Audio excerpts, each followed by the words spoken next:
W Motor Island 150.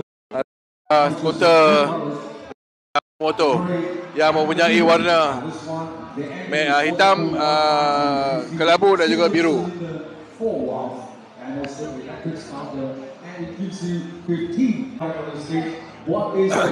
Okey, jom kita tengok harga dia.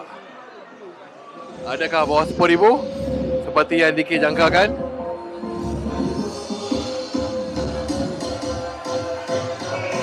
Yeah, 7,888.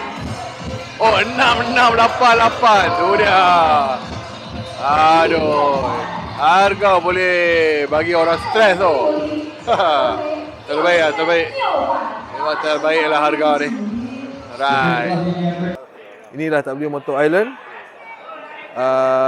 Dika duduk atas island Alright. Okay, ini dia island. Ini setting macam ni. Setting macam ni. Setting macam ni. Setting macam ni. Okay. So, screen dia agak besar lah. Mari tengok screen dia sini. Tengok screen. Monitor punya besar. Oh, kedabak monitor dia. Puas hati memang nak tengok. Okay, so kita start. Dia pakai electric starter lah. So dia boleh on off punya ni. Oi, brake tak makan. Brake tak makan pula. Brake tak makan angkat Gilbert. Aduh. Tak makan pula brake.